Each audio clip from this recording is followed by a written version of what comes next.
following all the material. So what I have done is I made this a very small talk, only about 14, 15 slides. But the aim here is to make it more interactive.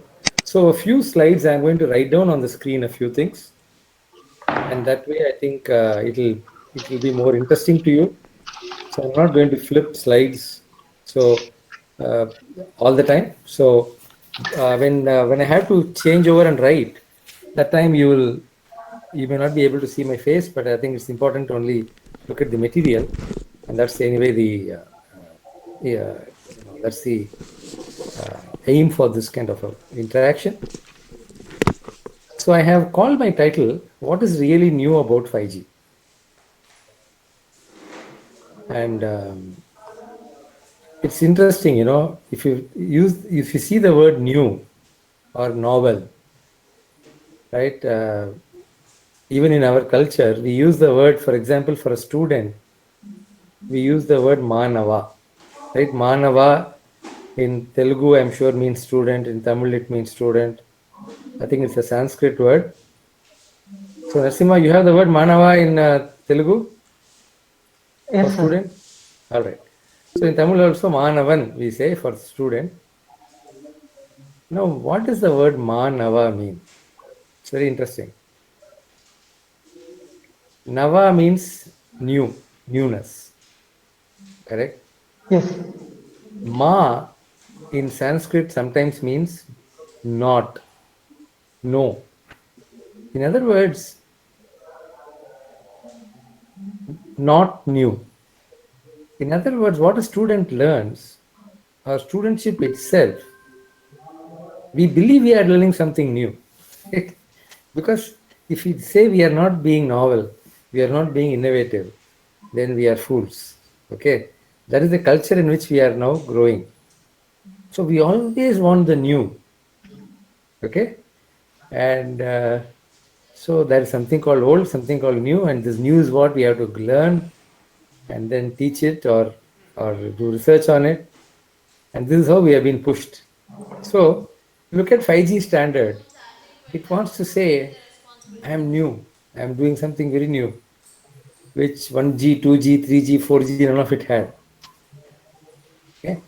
And if you look at a lot of the material on the web or material in even published literature, you'll find that they say this is novel about 5G, that is novel, totally new approach, that, this, and all. You see, I just wanted to take a step back and give you my perspective on what 5G is doing and whether any of these ideas are novel. And why does 5G, what are the specifications for 5G roughly?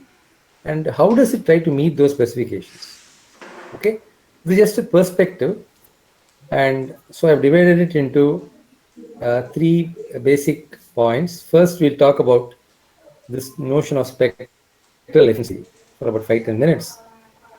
And 5G tries to say that compared to the 2G standard, which was your GSM standard, 5G says the spectral efficiency in 5G is many, many times higher than 2G. And before that, we need to understand what is spectral efficiency. I'll just review that briefly, and then we'll see on this what does 5G try to do. And then we will go through some basic, what is called as, you may call it the main buzzwords or the main topics which people attribute to 5G. I'm not going to get into detail on any of them, but just give you some idea and then talk about a few aspects which relate to which we go back to simple communication theory and we see what really 5G is doing. What are the specs of 5G? What will they guarantee? Right? Uh, is there really something in that which is 5G is doing very clever, very new? That we'll try to understand. And finally, I'll spend about 2 slides on the impact of 5G on India. That's fairly, even now it's not very clear, but I'll give you some idea what people are suggesting. But more importantly, impact of 5G from India. Is there an impact? Does 5G in the academia in India, industry in India, are they going to really make any impact on 5G? Are they going to influence the standards in any way? and what should we do as a country going forward. All right, this will be my outline. Now, let's look at this term spectral efficiency. So, spectral efficiency is basically a ratio, as I have said here, right? It's a ratio of bit rate divided by bandwidth. So, this ratio we call it spectral efficiency. Now, why is this a ratio? Because in general, as your bandwidth increases, your bitrate can be increased linearly as given by the capacity theorem. So when we talk about spectral efficiency, it says that, okay, we all know there's a linear relationship between bitrate and bandwidth. Can the spectral efficiency increase better than linear? Can it um, can be more pronounced than a linear increase? Then perhaps there's a motivation for going from one generation of wireless standards to the next generation of wireless standards. So what is the claim of spectral efficiency in the different wireless standards we have had? I am talking about cellular standards. And how is the efficiency changed when you go to 5G? So if you look at 2G standards, this factor, bitrate divided by bandwidth, was somewhere between 0.5 to 0.6 bits per second per hertz, because bitrate will be in bits per second, bandwidth is in hertz, so this ratio will be bits per second per hertz. Now, typically in a 2G system, if you look at GPRS kind of standard, in a 200 kilohertz bandwidth, you can send about 115 kbps. 115 kilobits divided by 200 kilohertz, that will be around 0.5 or 0.6. That's how this number comes. This is let's look at the data services we are supporting, because voice today is very easy to support within quotes. So we don't worry about voice anymore. We are looking at supporting internet, high-speed internet, both uplink and downlink. So if you see the ratio in 2G, it's about 0.5. When 3G happened, where we went from GSM, which is TDMA technology, we went to CDMA technology, direct sequence CDMA, this ratio doubled. It became about 0.9 to 1 bits per second per hertz. And then there's something called 3.5G happened. This is what we call wideband CDMA.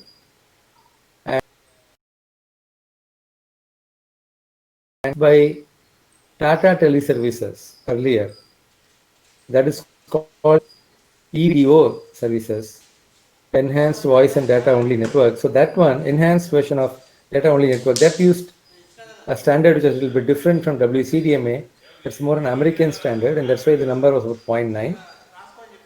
Wideband CDMA standard came from the third generation partnership program community. It's called the 3GPP community. Mainly it was Europe centric, and that technology is what Bharti Airtel, for example, in their networks they had WCDMA, and they were showing you something like 1.1 to 1.4 bits per second per hertz.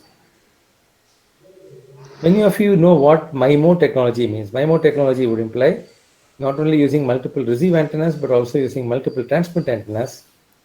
MIMO was there part of 3.5G actually. But even with that, if you see the impact, when you compare with 2G, 3.5G was maybe twice that or 3 times that. So the spectral efficiency figure doubled or a little bit more than doubled. That's all you can say when you go from one generation to another generation. But now, when you look at 4G, LTE, we have in the network, 4G is doubling from 3G days. So today, the spectral efficiency in the 4G network is around 2.6, maybe maximum 3. So even if you compare with this 3.5G network, which is WCDMA, so in Bharti now, for example, has removed all their 3G base stations. They have now changed all the 3G base stations to 4G. They still have some, Airtel still has some 2G base stations alive. Though 2G spectral efficiency is low, 2G voice is very, very good quality. So they don't want to remove the 2G that soon. Whereas Jio has been migrating everything out of 2G. Jio, the elder brother, got spectrum, 2G spectrum from the younger brother, right? And now the elder brother has kind of migrated all that to 4G. But he is trying to give voice over the LTE network, we call it 2G. So they're trying to use packet data even for voice. But you just look at these numbers, right? So 4G is again doubling of spectral efficiency from 3G days. That's all 4G is. But now when we go from 4G to 5G, the numbers, they don't double, they are claiming 10 times. So we were used to a doubling of spectral efficiency. I'm talking about the story starting from, let's say, year 1994, 1995, when we had 2G base stations in India. So every 10 years or so, you can talk about one generation of technology. So the technology was doubling its spectral efficiency. But now suddenly 5G is claiming they're going to go 10 times, not doubling anymore. So this naturally seems to indicate what is it in 5G which suddenly they are able to go 10 times? Is it something absolutely earth shattering, which somehow we never knew? All of us foolish engineers, right, who have been doing communication theory for multiple years. Why didn't we see this coming, and why did suddenly 5G get these magical numbers? Now, that's where you have to be a little bit careful. So when they say 30 bits per second per hertz, at what complexity is this number going to come, right? So whenever you talk about spectral efficiency numbers doubling, that's all fine, but there should be a cost associated with increasing the spectral efficiency, because increasing bandwidth, I told you, will increase the bit rate. But if bandwidth and bit rate are linearly proportional, as you increase bandwidth, bit rate will increase only linearly. This ratio has to be constant. But now we are claiming that this ratio itself is increasing. It has been doubling and now it has become 10 times more suddenly. Now, for this to happen, then you should have taken some other cost somewhere at some point of time. So, where is that? Definitely, it's in terms of complexity. Is it computational complexity, hardware complexity, algorithmic complexity? Where have you taken this extra cost? Now, that is where we will give a quick insight. What 4G did was it did go into MIMO. It used what is called as block modulation, a particular form of block modulation called orthogonal frequency division multiplexing. But what it did better than 3G was this thing called multi-user MIMO, where it had four antennas on the transmit side, typically at the base station, and it could serve multiple users, up to four users with CISO antennas, or users with, they have two antennas, then you could serve 2 to 3 users quite easily with that. And then it brought in some other, I would say, really good innovation. Not only was bringing in block modulation based on OFDM very useful in 4G, well as 3G was using WCDMA or wideband CDMA. CDMA is not a good technology for multiple reasons. When you want to do high bitrate communication and also give multiple access. If you want to give high bitrate communication point to point, maybe CDMA is okay. But if you want to give multiple access, that means you want to serve users within the houses, multiple users connecting to the same tower and so on. Then CDMA is not a good technology if you are trying to give high speed data. Why is that so? We can explain that later, but there are multiple reasons for it. And that is where OFDM helps quite a bit. And there's no ifs or buts about it. This jump from 3G to 4G was definitely a big jump, a very useful jump. I spent about 10, 15 years of my life on CDMA technologies. Before that, maybe about 5, 10 years on TDMA. So the TDMA to CDMA jump was a big jump in the sense of understanding the mathematics, understanding the network level issues, what CDMA will introduce. And CDMA was so beautiful mathematically, but so complex at the level of system integration and system optimization, network optimization. So a lot of learnings came by looking at the 3G network. But a lot of it was unnecessary complexity. So in some sense, 3G made life unnecessarily complex. By jumping to 4G, not only did we remove a lot of the complexity in 3G, so in some sense, If you look at the block modulation strategy offered by OFDM and you look at the attendant receiver complexity, the receiver is much less complex in a 4G system compared to a 3G system, especially if you want to achieve the best possible performance. A 4G receiver can be made much less complex computationally compared to a 3G receiver, which was one generation before that. And that is something amazing about 4G. So 4G was definitely an innovation which came in the right time, right? And interestingly, this innovation was driven from the US, but finally Europe took hold of it, and today LTE essentially is more from Europe than US. Uh, the early 4G systems were based on wireless OFDM systems, were based on startups coming from the Silicon Valley. But then they had another standard called WiMAX, which was being pushed from IEEE, but actually that never took off, and long-term evolution from the 3GPP community. That's only what we are using today. So this OFDM was definitely something very useful. And 3G also had MIMO, but the impact of MIMO was very little. The impact what 4G has on MIMO, or MIMO has on 4G, is quite significant. But what my 4G did was they also brought in a few other ideas, which in my opinion are equally powerful and very timely. One of them was called hybrid automatic repeat request, or HARC algorithm. The idea of automatic repeat request is about 50 years old. It has been used in data networks for many, many years. You might have heard about the selective repeat algorithms, right? Stop and wait algorithm, stop and go algorithm, or go back n kind of algorithms. On top of that, we introduced a hybrid aspect of that, which is very, very interesting.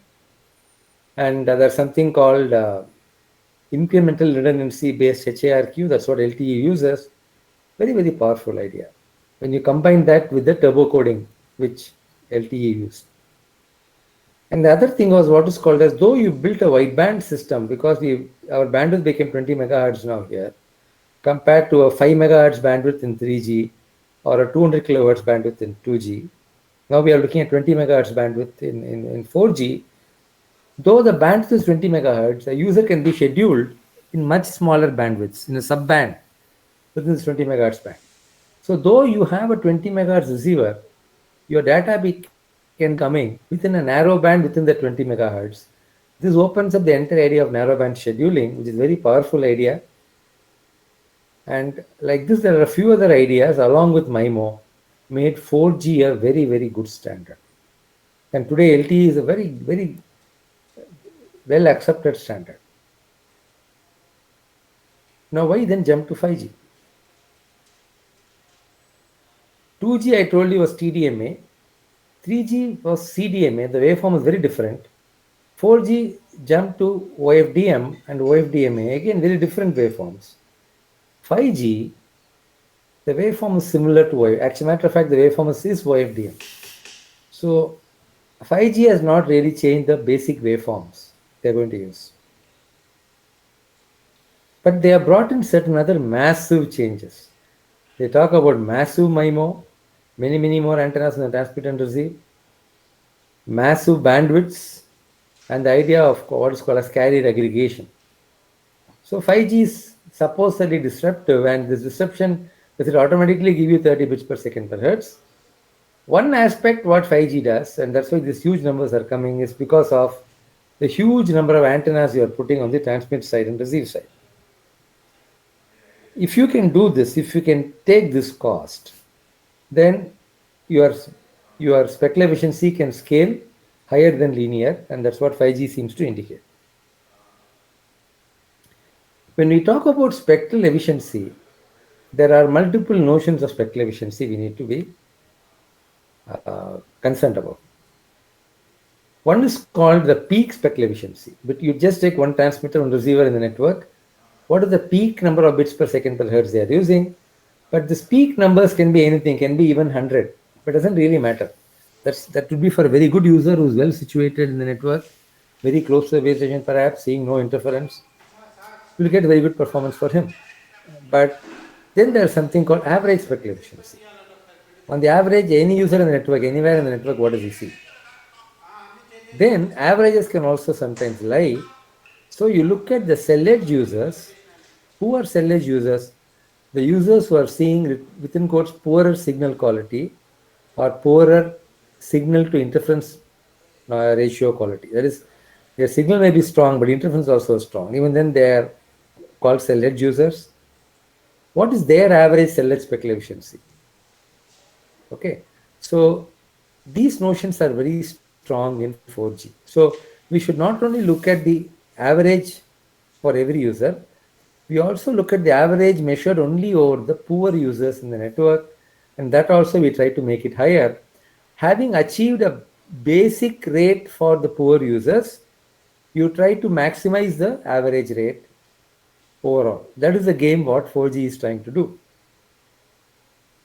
But going forward, especially if you go to 5G, 5G wants to grab more and more bandwidth, and these bands are not available in the lower bands. In the sub 3 gigahertz or sub 6 gigahertz, you don't see that much of free band.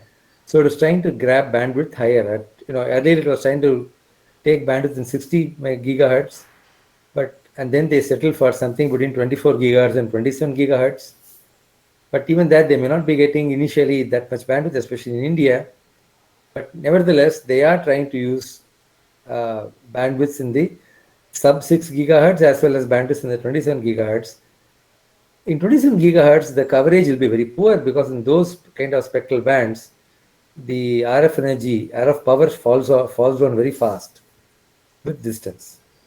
So they have this notion of small cells or micro cells, and putting multiple such cells within a region so that you get what are called heterogeneous networks. There will be some cell with a lower band, let's say using the sub 3 gigahertz band and giving wide area coverage. Then there will be multiple small cells in the same region trying to give high bit rates but over a smaller region. Then we can talk about area spectral efficiency. So in a particular area where there is a mix of macro cells and micro cells and pico cells, what is the total bandwidth, total throughput or total bit rate I'm able to serve in that region? So this notion of spectral efficiency is also there. Nevertheless, spectral efficiency is a very important term. Now, let me give you, therefore, a perspective on how will 5G be massively different from 4G. So that's massive MIMO, massive bandwidths, and massive number of devices, right? And you'll see many people in the next 2 days who are going to talk to you, they'll talk about all of these aspects. They'll talk about, for example, I'm just going from the back, they'll talk about the millions of devices which can be connected to a network, right? Just to one tower, you can now connect 5,000 devices, 10,000 devices. Today, if you look at LTE networks, to a typical base station can serve maybe about 50 to 100 users, right? Maybe 200 users per tower. But now you are looking at 2,000 users, maybe 10,000 users being served, but many of them are not users. They are simply, sensor nodes connected to an IoT link, right? So we talk about device to device, machine to machine communication dominating rather than human to machine or human to human communication. So therefore, we are looking at lots and lots of devices talking to each other through this network. Massive bandwidths, again, I told you that typically in the 27 gigahertz band, maybe the bandwidth can be as much as 400 megahertz. So LTE use 20 megahertz bands, and 4G plus, which is what is deployed in some places, they are having a bandwidth of up to 40 megahertz. That means your A to D converter and the receiver should be running at easily 80 megahertz or higher. But now the bandwidths are going to go from 40 megahertz to up to 400 megahertz. That means your AD converter should be running at 800 megahertz or even 1 gigahertz. So looking at 1 giga sample per second, and if you're looking at, let's say, 12 bits per sample, you're looking at 12 gigabits of samples being generated at the AD converter. So a lot of complexity now you have to take digitally. So that's the kind of way that this is going. And why is the bandwidth being made higher and higher? We'll we'll have a take on that in the next slide. But again, recollecting, we said as bandwidth increases, bitrate will increase linearly. So this is a safe way of increasing bitrate. Massive MIMO. Why did they go to massive MIMO? Now, the moment you go to 27 gigahertz, what happens is that yes, you get huge bandwidth, but the the signal power reduces very drastically with distance. And that too, when you have fog or rain and things like that, even at 6 gigahertz, you will find the signal quickly becomes very poor with distance. So we need to compensate for the loss of signal power happening with distance. So if you put multiple antennas and you do what is called as beam forming, you can compensate for this issue. And that is one of the reasons why massive MIMO is preferred. So you can do very good beam forming, which will compensate for this loss happening at the higher bands. And again, larger the bandwidth, again, there'll be more loss. So you can compensate for all that using multiple number of antennas and doing beam forming, and take the advantage of the large bandwidth in the higher bands to give you better rate, and the power loss you try to compensate using your beamformed MIMO systems. That's the game which 5G wants to play. So before I give you some more insight into beamforming itself and a few other things, let me just give you just one insight into how bandwidth plays a role on rate. Let's look at rates of CISO links and MIMO links. Okay, if you recollect from Shannon capacity theorem, and here is the capacity theorem for waveform channels. Instead of using capacity, I use the word rate here. Instead of C, I put R here. We know that the rate is bandwidth W times log of 1 plus SNR. This term is nothing but SNR. Okay, so the rate is simply log of 1 plus SNR. Let me do one thing. Let me change over to a different mode of viewing this so that I can explain this to you better. I'm going to flip my screen.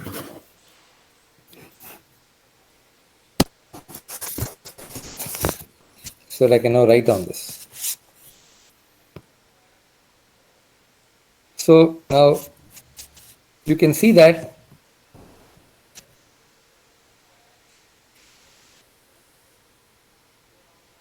let me just use different color here. All right. So if you see what I have highlighted here, your bandwidth times log of 1. So this term is nothing but SNR,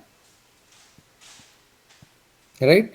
Where P is the transmit power, but seen at the receiver, you can call it receive power. N0 is your noise power spectral density of noise, and therefore N0 times W is noise power, because we know that power spectral density of noise into bandwidth will be noise power, right? Power spectral density is power per hertz into hertz will give us noise power. So this is the SN. Now in a CISO link, we have only a single transmit antenna. That means NT equal to number of transmit antennas, I call it N subscript T, this is 1. And therefore, this is the capacity you'll get. So your rate is linearly proportional to bandwidth, logarithmically proportional to SNR. As SNR increases, right, under the logarithm, your rate will increase. Correct? So in other words, to increase rate, it's better to increase bandwidth than increase SNR in general. Because if you think about it, if you want to plot rate, as you increase bandwidth, this is W, as you increase bandwidth, rate will linearly increase. But if you put SNR here in this axis, as you increase SNR, rate will increase only logarithmically. It will increase only like that. So this will be the increase with respect to SNR, right? Because it's only logarithmic increase. And remember, before I forget, log of 2, you don't want to, log 2 of x you can always write as log to the base 10 of x divided by log to the base 10 of 2. Okay, so don't get worried about taking logarithms to the base of 2. I hope all of you remember that. Now, when we come to MIMO, what happens? With MIMO, we find something interesting going on. Here I am talking about what is called as spatial multiplexing, and there's a very famous paper attributed to Teletar where it talks about Gaussian MIMO Gaussian channel capacity. So he assumes that between a bunch of transmitters which are in one node and a bunch of receivers, right? These are the NT transmitters and our receivers.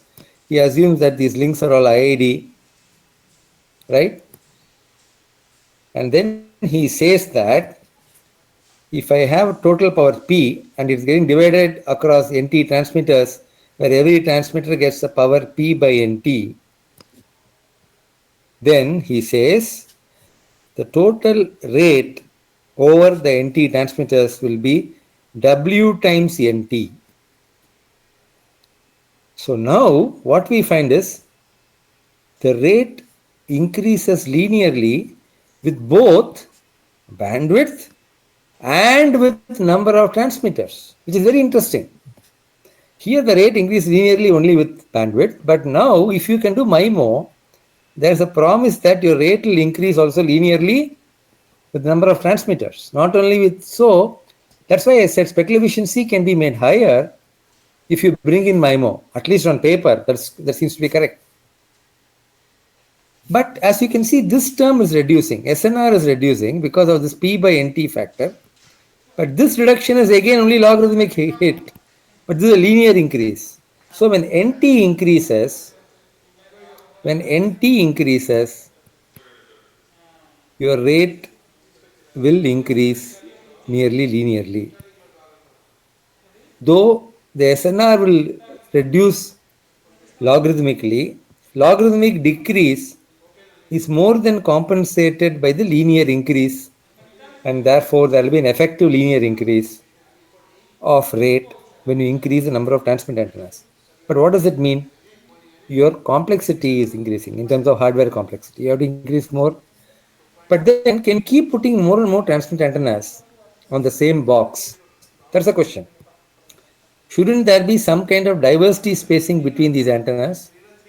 Should they be spaced at least lambda by 2 apart? And can you get that kind of spacing in the lower bands in the 3 GHz band? Or can you get it only in the 27 GHz band?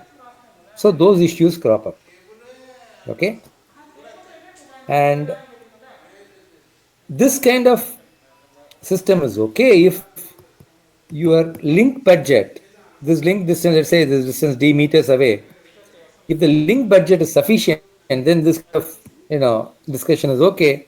So even with this SNR, if your link budget is okay, then you can keep increasing rate. But it turns out when you go to the higher bands, your loss will be much higher. RF loss will be higher, and for that reason, you will have to somehow also not allow the SNR to degrade by this amount.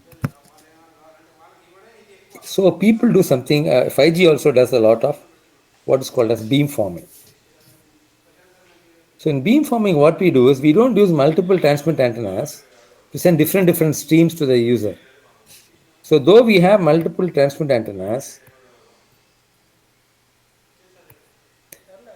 only the same message is sent through all the antennas, so they do some kind of beamforming. So this is only single stream transmission.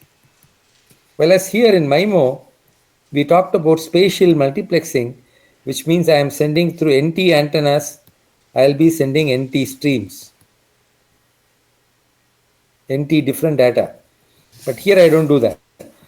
Even though I may have NT antennas, I do beamforming. So the information content is only, I'm only sending a single string. If I do that, here there is no multiplying factor. My W doesn't become NT times W like what was happening to me earlier. But you see here what's happening. My effective receipt power gets boosted by a factor of G, where G is my beam forming gain. Because of beam forming, I get a huge gain, maybe 10 dB, maybe 15 dB, whatever. 10 dB gain means my receipt power increases by a factor of 10. So that would have an impact of increasing your received SNR, and that will increase the rate. But again, as we said, SNR increasing, your rate only increases logarithmically. Okay. So beamforming that way is not going to be as beneficial from the rate viewpoint as doing spatial multiplexing. But it's a trade-off. When you go to higher bands, if the path loss what you're going to encounter here in the link is very high, right? Let me change the color palette. So in this point, you're going to have path loss. Okay. So if the path loss is too high, then you have no option but to do beamforming. Okay. In general, then the question is, can we do something which is a mix of the two? And if you're doing beamforming, what are all the kinds of beamforming one can do? That's what I'm going to take up now. Any questions at this point? Any questions, comments? Anything is welcome.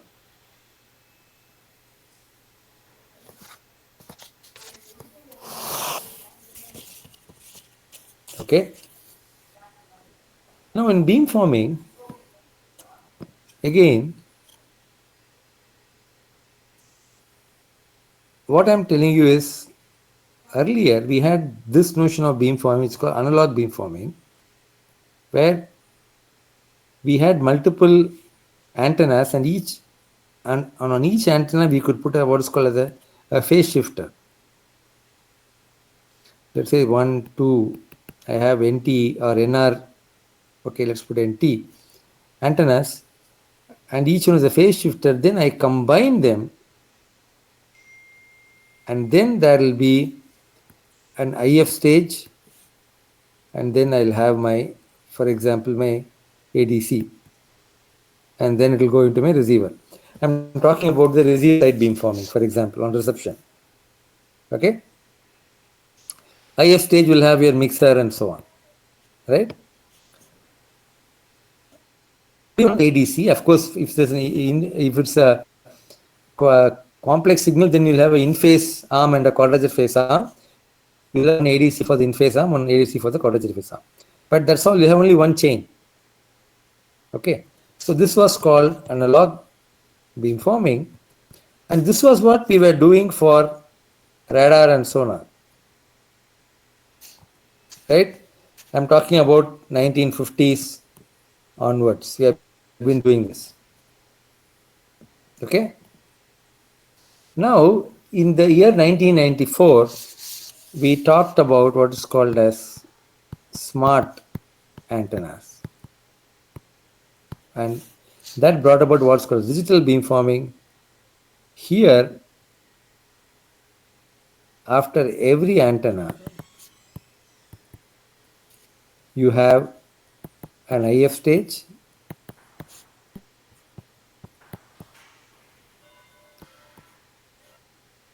and separate each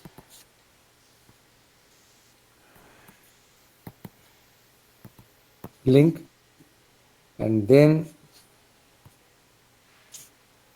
in the baseband card, right, baseband card, you can now have access to all the streams. So here, each antenna port had its own full chain of analog and digital hardware, and whatever algorithms you are doing at the baseband. So actually speaking, in smart antenna technology, there was no smartness in the antenna level. All the smartness was at the baseband, but we called it smart antennas. Okay. So now, if you look at what's happening in 5, and these implementations were proposed for 4G, but they never really took off. There were a few maybe instances when this was implemented. But in 5G, now when you come to 5G, It's called digital beamforming or digital uh, MIMO systems, right? You have full chains. But in 5G, okay, in 4G you are only doing 4x4 maximum. So maybe you need only 4 antennas and then you could afford 4 chains and so on. But in 5G we are talking about, right, 128 cross 4, 128 cross 32, all kinds of things you're talking about. Yeah, 128 transmitters or sometimes 128 receiver chains you may have. So can we do full digital architecture in 5G? It will be very, very expensive. But it is being done. There are implementations, even Samsung has done, where they have actually done 128 antennas. Each antenna has its own chain. So pure digital beamforming, even up to 128 people have done. It's not that people have not done, but the cost will be very high, weight will be very high. So what they do something called hybrid. So they have fixed antennas, a bunch of them, analog antennas. They are combined using analog weights in some preformed way, and like that they have multiple sets. So and once they combine, this will have its own chain. This will have an IF chain. So similarly, you do local combining of multiple antennas in a fixed way, then you have local combining. So for example, instead of having 128 chains, what you do is you divide them into 32, 32, 32, 32. So these 32 antennas you combine here, similar to an analog beamformer, but using fixed weights for you. Okay. And then another 32 you combine like this. But behind that combiner, you put a full chain. So that leads you to digital, what's called hybrid beamformer. So in performance, it will not be as better than this. In complexity, it will be also, compared to, it will be complexity like this rather than this. Will be very complex, right? Digital is very complex. In complexity, you want to be very close to this. In performance, you want to be very close to the digital part. And that's what it tries to achieve when you go to hybrid beamforming. All right. But again, to recap, if you do hybrid beamforming, can you get this kind of a gain, G? Will you get the full gain G with hybrid beamforming? You may not get. You may get some G prime, where G prime may be less than G, but that's okay.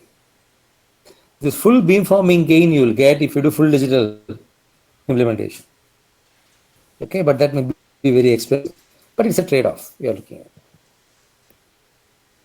All right. Now, before I move on to giving you more on 5G, some of you might already know this, but I'm just putting it in for completeness. When you look at the block error rate, you put an outer code, look at block error rate, right? So I'm plotting here log of block error rate. Let's say this 10 power minus 1, 10 power minus 2, 10 power minus 3, 10 power minus 4. And let's say we are putting SNR here, right? 10 log 10 PS by N0 or something. That's what I'm plotting on the dB scale. Okay. So 0 dB, let's say 5 dB, 10 dB, 15 dB. Now the point I'm trying to make is, if you have a particular performance you have a particular error rate performance, let's say this is without beamforming, right? What would happen is, if you do beamforming, okay, I didn't draw this correctly. Let me rub it out.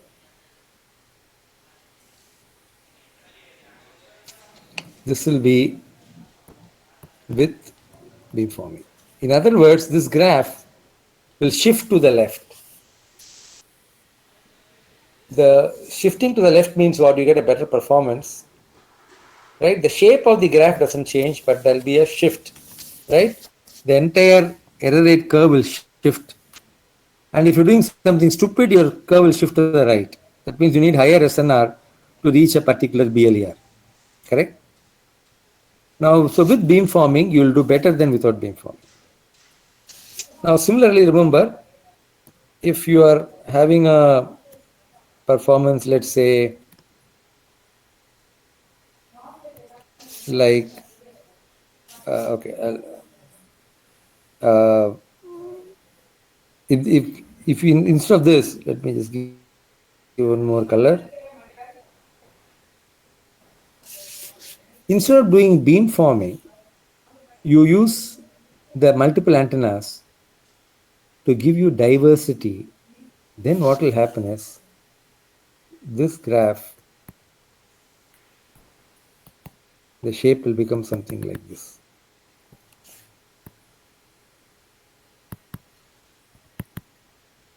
So instead of using MIMO beamforming, you use MIMO for diversity.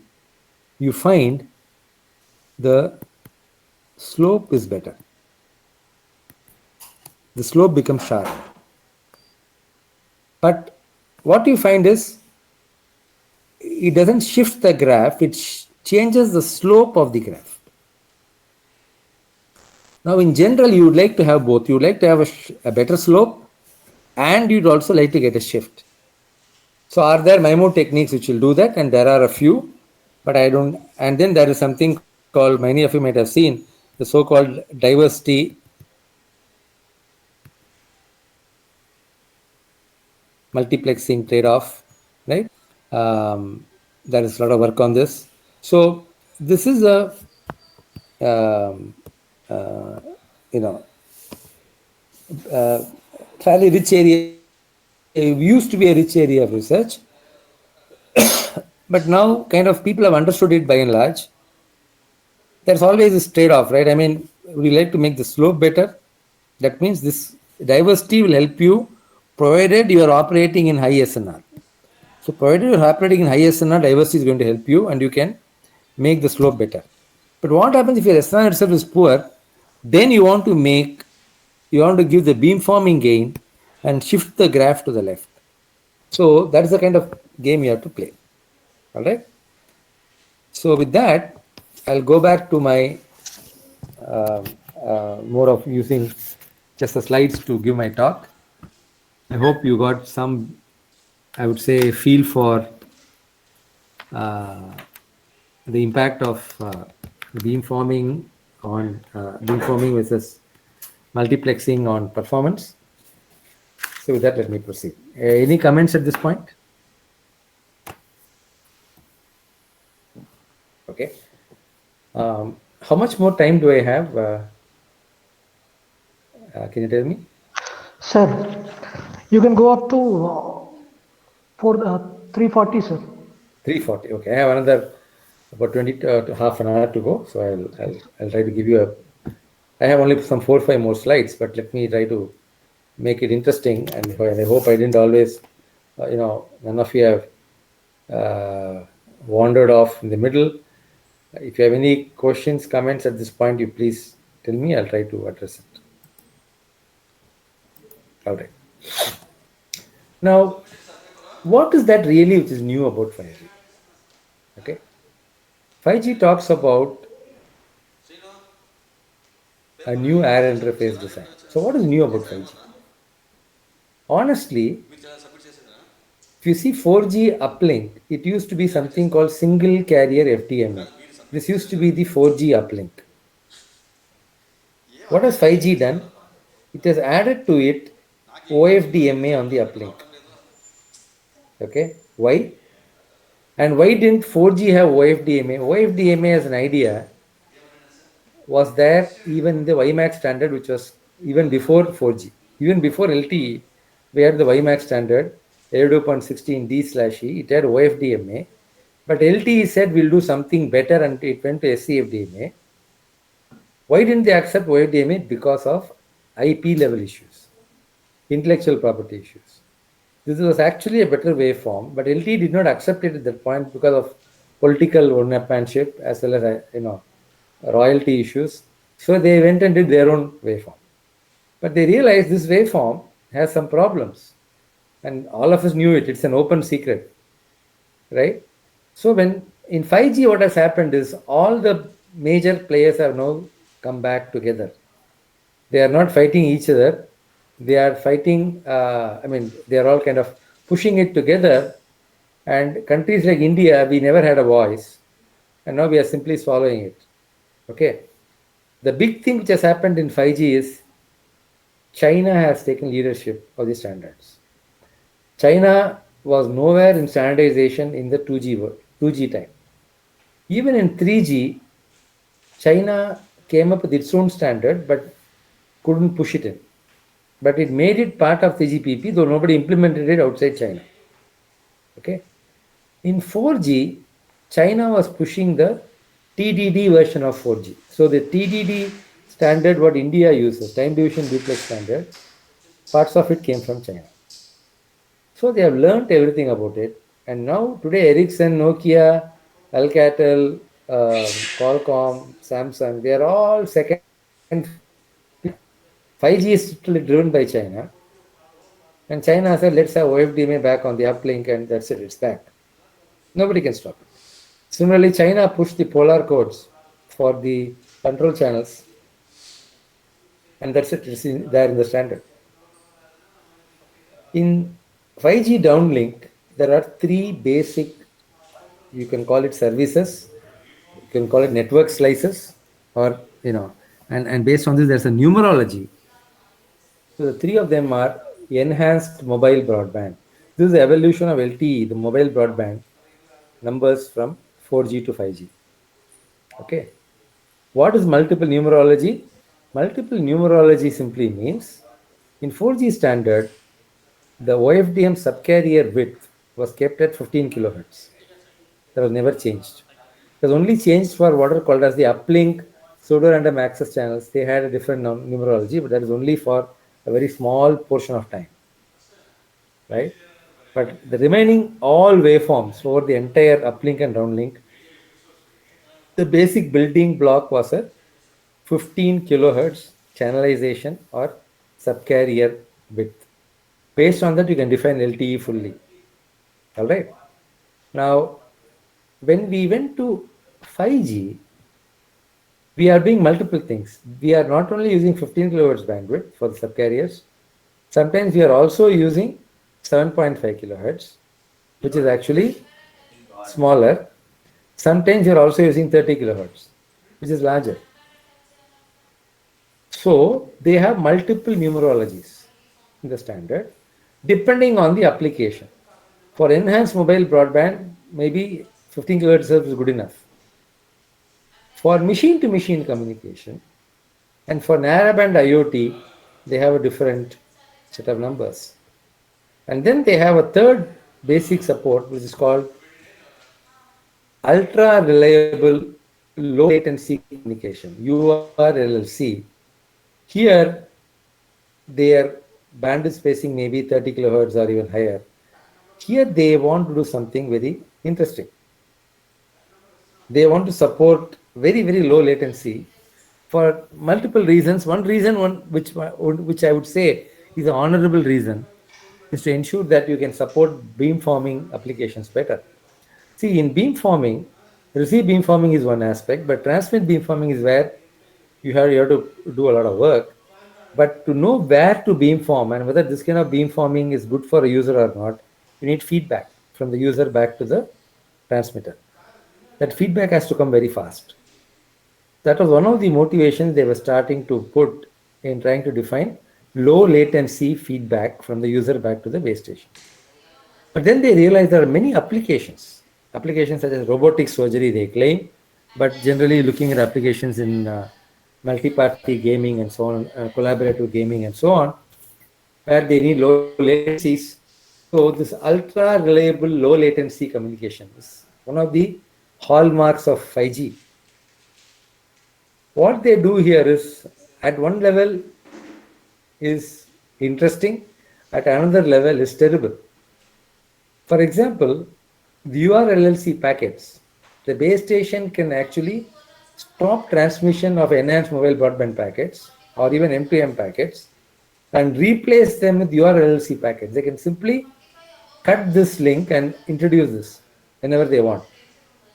They may not even finish an IP, full IP packet, or they may not even wait for IP packet boundaries of EMBB to be over before they introduce this, because that may imply in the EMBB packet won't be delivered properly, means that packet has to be repeated on the EMBB frame. They don't care. This is such high priority, they will simply stop these two traffic and introduce it if required. And URLC packets generally don't need acknowledgement. They will not have ACK, whereas these guys will need ACK. All right. 5G, whether we like it or not, is doing something called network densification. And one of the aspects of this is pushing things to the cloud. So you can look at these base stations simply as A to D converters and D to A converters. The fiber carries all the bits. Everything goes to the cloud. Eventually, you can have what is called as a cloud RAN. The entire radio access network can be running on the cloud. The base stations are doing very simple DAC and ADC functionalities. That's all. Now, what is interesting is, if you can do it that way, then the towers simply become radio head ends, right? And all the information is brought to the cloud, which actually the internet companies like a lot. But then we are also talking about low latency communication between the user and the network and so on, right? If you are bringing everything to the cloud, the latency will increase. So they also talk about what is called as edge cloud. The edge cloud will sit very close to the base station. You may have also cloud sitting deep into the internet, deep in the Ethernet somewhere. Okay, but you need both. Edge clouds are important to reduce latency. So telecom companies are pushing for edge cloud. Internet companies will try to look for cloud deep in the internet, so they can control everything. Okay. Network technology in 5G include SDR, software-defined networks, and this is a huge area where a lot of companies are now getting into, and Indian companies may benefit from this simply because they're good in writing software given the protocols. So there are 3-4 Indian companies today who have done enough work on SDR, software-defined networks, SDN, and therefore software-defined networking. I would say is possibly useful for a layer 2, a layer 3 and above, and for the what is called as the packet core part. Whether we can do this even for physical layer, people believe they can, but that's we have to wait and see. But it is going to happen, even in the physical layer, we like it or not. Full duplex communication. Can I transmit and receive at the same time in the same frequency band? A lot of ideas here. We'll have to wait and see whether 5G adopts it or it goes into 6G. Okay. Now, 5G did talk about spectrum sharing. Again, this idea is very old. Spectrum sharing idea is very old. But what 5G was trying to do, and it has addressed it quite well, is to use the free bands, ISM bands, and say, why can't LTE also use that band? Why should only Wi-Fi use the free band? If it's free, any technology should be able to use it. But then people are worried if LTE comes into the free band, it will kill every other existing service, including Bluetooth and there. So there are some coexistence conditions which LTE has to obey. There's another notion of what is called a spectrum sharing using license-assisted access. The US has been pushing for this, but I don't have time to get into this right now, so I'll skip it. Now, what is the impact of 4G, 5G on India? Let me take that up first. Okay. So in academia, the government has funded quite a bit on 5G. Maybe still not, a lot of people say it's not good enough, but at least we have test beds, right? The 5 IITs have their own 5G test bed. And IISc also has a test bed, right? And in some sense, because these test beds can tomorrow also do 27 gigahertz implementations. So now a microwave lab can be done in these test beds, right? So instead of doing just, your H parameter estimation, your horn antenna characterization microwave lab, right? when I measuring VSWR and things like that. Now you can actually do some wireless experiments and microwave in the microwave band essentially, and therefore you can reinvent your microwave labs now. Okay. On industry, there's a lot of push to do IoT, robot-based manufacturing, and so on. The question is whether Indian industries will utilize robot-based manufacturing in a big way, where 5G may have an impact, right? Or they'll wait for cost to come down before they adopt it in their production things. Because we do believe that in India we have enough people to be gainfully employed. We don't want to remove all the people from industries and replace them with robots. So there are all kinds of issues here. Many of them are political, social issues before we can adopt 5G as such. But the impact of IoT on services and goods, that a lot of people understand. I'm not going to spend more time on it. But a lot of it still has to do only with narrowband IoT, which is what 5G which is having, which is for every machine will have which will need some kilobits of data to be sent periodically to the network. 5G can definitely afford it. And the way 5G is being positioned, not only in India but even abroad, is that it will address all possible network slices, right? For different use cases, for robotic manufacturing, which will need very low latency, for IoT, which needs latency can be high, but then it will be reliable, it has to be everywhere.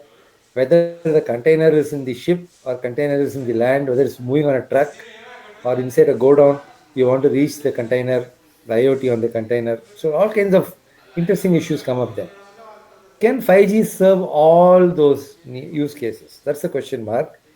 They claim they can serve it using network slices, but that's where we need to go and understand whether that will really happen or not. Now, I talked about the second wave of IoT. Okay, I talk about it. I talked about IoT. I talked about fog.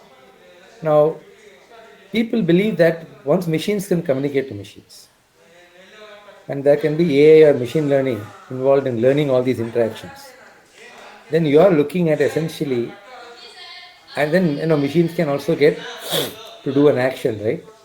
The decision to make that action can come automatically. That means you are now looking at not only machines communicating with machines, but some kind of intelligence which is also getting built up in a way based on some artificial intelligence principles which we don't have full control over. And based on that intelligence, the machines are also automated or what they call as actuated to their also to either do something. The doing something could be firing something, digging something, burning something, whatever the machine can do, or even pressing something together, whatever. The actuation can also be done. So all of these now can be done autonomously without human interaction. So this creates a question whether this will be harmful or helpful to humans in future or not. So those days are getting accelerated when you bring in IoT and AI together, right? So there are a lot of philosophical questions, social questions, whether these are good or bad for humanity itself, and so on. But that we have to wait and see. I'm not going to comment about it here. Now, this is my last few slides. I'll wind up in about 5 minutes. Now, how can India impact 5G? And what has been our impact on 5G? I talked about, the earlier slide was the impact of 5G on India. Now I'm talking about our impact on 5G. There have been some contributions to 5G standards from India. Okay. There is a Center for Excellence in Wireless Technology, which is next to IIT Madras. So many of us in the EE department here have been very closely associated with the center. Actually, the first employee of the center was my PhD student, and he is still one of the managing director of the center. And now it has about 30, 40 employees. Their main aim is to do research and take it to standards. We also have incubated, now it's a big organization by itself called Telecom Standards Development Society for India, which has about 20, 30 partners, including all many of the IITs, the government agencies like TEC, CDOT, DOT, TRI, and so on. Then the all industries which have some business in India, including the Ericsson's, Qualcomm, Samsung, and so on and so forth. Then it has equipment manufacturers, operators. All the operators are part of this organization. The equipment vendors, very few in India, but even they are part of this and so on. All right. Now, through them, and the TSDSN was a full member of ITU, the International Telecommunications Union. So, using that, contributions have been taken to 3GPP, which is the organization which is trying to put the 5G standards together. We have done some contribution. One contribution is a waveform, which has been contributed from India. But getting that into the actual standard has been a big task, but it is going somewhere. There is also a test methodology which has been pushed on for rural models added by India called low mobility large cell test methodology. This is good for rural areas like what you see in India. But these contributions, the question is, what is their impact? When I say impact, what I mean is, yes, instead of having no contribution, we have some contribution. But remember, the 5G standards are fully controlled by China. And Samsung, Ericsson, Qualcomm, the big guys, they are all second fiddle to China. They cannot oppose China. Now, India is, we can't even oppose Samsung. The quality and the quantity we take will be only maybe a few percent of what Simon, a company like Samsung takes. And even Samsung cannot take on China, right? Or even Samsung, Ericsson, Nokia together also can't take on China. They are that big. So our contribution in that sense is very modest. Okay. But we are trying to do something, trying to fight and say, well, our voice should be heard. But one thing is to say, well, I have taken contributions to standards. We have put something there. Our name is there somewhere. And in one corner, you go and read, our name will be there. That's fine. But what we should be more concerned is that based on this,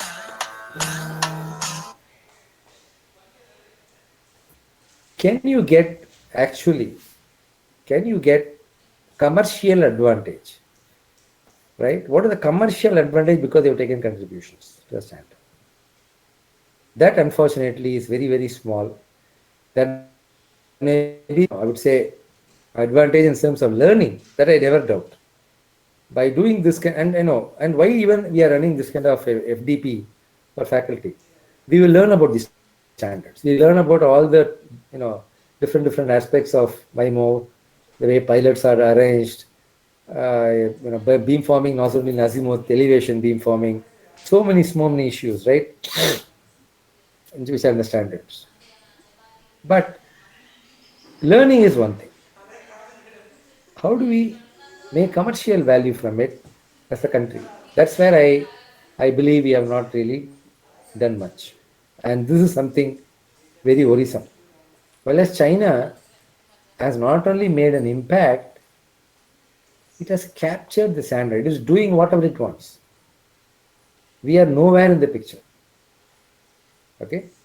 So my last slide, I'm just leaving it as a discussion topic. Can India innovate? Okay, around 5G is one thing. Can we make 5G a little bit better? But I would say even more ambitiously beyond 5G. Is there scope for useful in the Indian context, and maybe useful also in the global context, and deep innovation? Because if you do shallow innovation, China will catch up with you within few days, not few months, within few days. Okay, because they have learned how to do that kind of thing better. They can do reverse engineering much better, much faster than anybody in the world. Even if you just say something, they'll figure out, what you have done to back it up. They'll be able to figure out your key ideas very fast. So the point is there a scope for useful and deep innovation in wireless? Because this talk is about wireless, where India can take leadership and drive the standards, like what China is doing today. And even if you don't drive standards, we should have good product companies in India making a lot of money because they are early to the game. They have understood things well, and they're using the IP cost is low because India has contributed lots of the IP, right? So today I am sure in 5G, maybe at least 40-45% of the IP will be coming from China alone. So their IP cost will be very low in 5G. Can we do something like that at least in the next generation of standards? That's what we should think about. Okay. My firm belief is yes, we can do something, but we have to look carefully, be confident, right?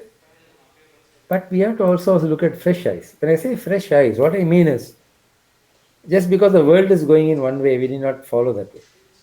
If going that way doesn't make sense to us, we have as a country, we have to find our own way. Now, let me ask you this.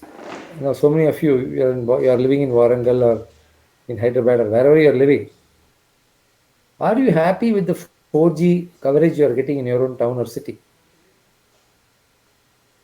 Can you rely on 4G for all your uh, lectures, whether you're going to uplink or downlink? Can you give exams through 4G network? Right? Even if I'm living in IIT campus. My house is within IIT campus. And IIT Madras is supposed to be one of the top institutes in the country or in the world. But even here, 4G network is so. Now, to talk to all of you, I'm going through the fiber coming into the house. From there, I put a Wi-Fi. There is a network I trust. I can't go through my Airtel network and give you anything. Why is this the case? We can't trust our wireless networks, right? Because perhaps we are looking at the wrong numbers. We are not worried about reliable coverage everywhere. We are looking at high speeds.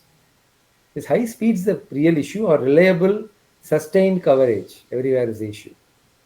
So let's look at it with fresh eyes, come up with our own specifications, what we need, so that any person, not only in the town but even in the village, can get good coverage, and he need not get 100 Mbps on the downlink. Can I give him 3 to 4 Mbps anywhere he goes in the country? Anywhere. Not just in the village area, but if he goes into the Purumbok land or goes around the village, goes to the farm, the field, can he get 3-4 Mbps anywhere? Can we build a network like that? Rather than worrying giving 100 Mbps, 1 gigabit, 10 gigabit, which is what 5G wants to give you under very specific conditions. But rather, can I give much better bit rates? I mean, much lower bit rates, of course, but reliable, and it should work 24/7. Rain, shine, cloud, anything it should work, right? That's the kind of thinking I think is important for our country. And what I believe, and my group, we have been working on this for more than a few years now.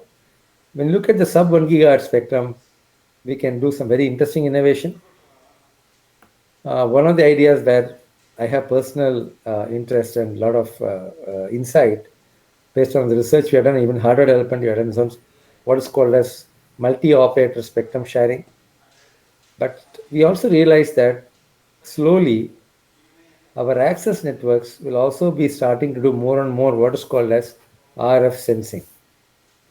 The RF sensing is not for, typically people think it's cognitive radio. No, I'm not talking about cognitive radio. We're talking about radar-like applications here. As a matter of fact, communications plus radar or RF sensing plus communication seems to be what a lot of people are saying will be the next generation of standards, next generation of technology. Now, we have our own view on these things, right? But the general direction is what perhaps 6G is taking, but specifically we are trying to do something different. Not only because it's different, but because we believe it's useful to the country. And I like this, I'm sure there are lots of ideas where we should and we can contribute, but I think we have to all put our heads together and work together. But finally, we may have good ideas without the government backing us, because cellular wireless is the spectrum has to come from the government. Spectrum is a government controlled entity, right? So spectrum and policy The government has to fully support us. Yes, even funding support to some extent, but even funding we can raise from outside. Policy support should come from the government, and that's what China got in 1995 from their government. And their government said, some Chinese guys got together and said, we'll have our own 3G standard. And while WCDMA was being developed by Europe, they developed a technology called TDS CDMA. Okay. And I have looked at TDS CDMA quite carefully because I worked in that area of CDMA. And TDS CDMA was not a very good study. It had some things nice, interesting about it, but a lot of things were poorer than what LT or what WCDMA was doing from Europe.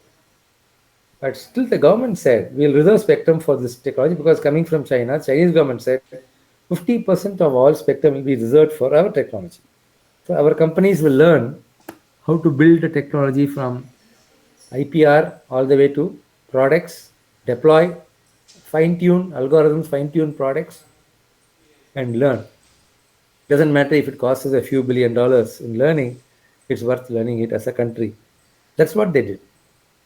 So that kind of backing, or even no, some small percentage of that kind of backing, if our government gives us, we can definitely do quite a bit of innovation. Okay. So thank you all, and I'll be happy to take any questions, comments.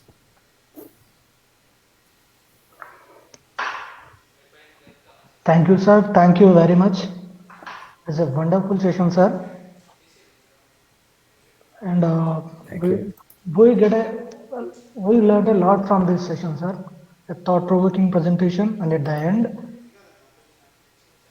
thank you, sir. Thank you very Thank much. you. And we learned a lot in ground realities, realizing the standards of on the communication 5G or 4G.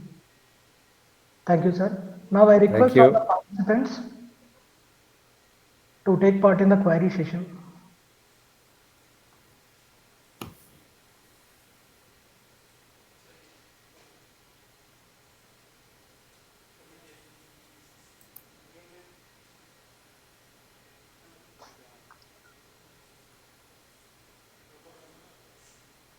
Please go ahead. Any questions?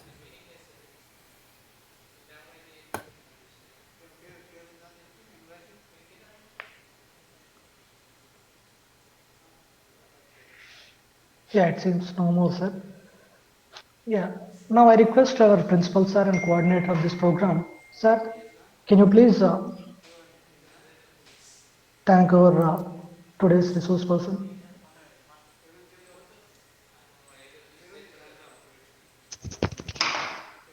So one moment, sir. Sure.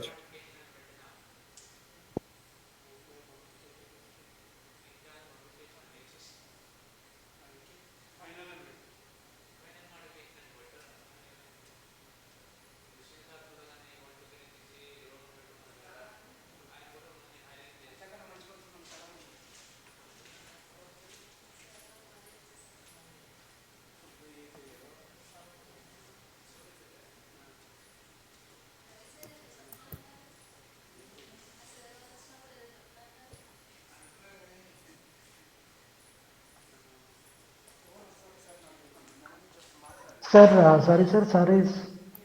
Sir is with another meeting, sir. Sir is conveyed his thanks for giving expert lectures, excellent lectures, sir. Thank you, sir. Thank you. Thank you all.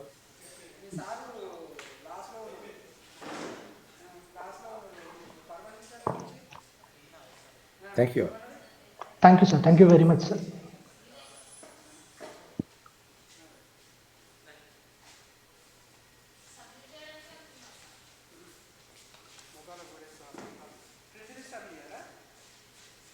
Yeah, now I request all the participants. The second session will start at exactly 4 p.m.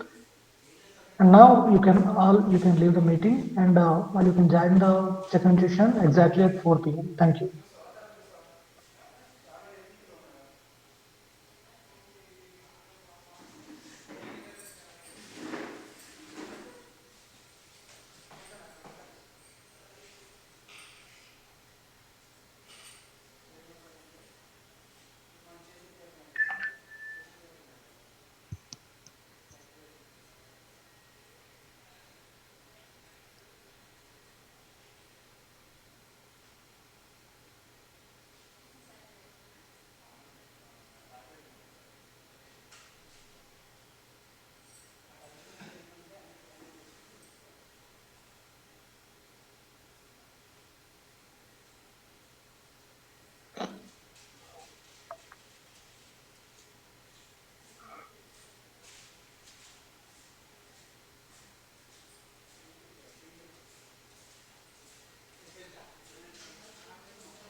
Yeah, I request all the participants, you can leave the meeting.